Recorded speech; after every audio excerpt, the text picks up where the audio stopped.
আসসালামু আলাইকুম দর্শক, আমি আপনাদেরকে এখন দেখাবো এটা হচ্ছে যে এটা দিয়ে কী কাজ হয়, এটার কাজ কি, এর জিনিসটা কি। এই জিনিসটা হচ্ছে রিচার্জেবল ড্রিল।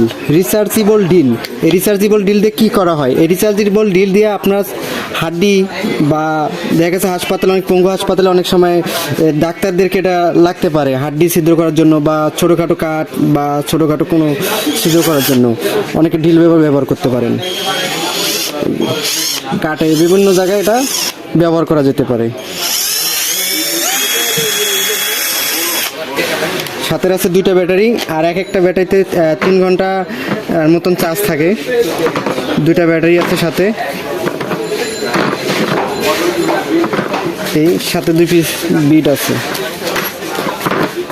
এই 3 পিস বিট আছে, 1 পিস স্ক্রুড্রাইভার আছে সাথে পাবেন।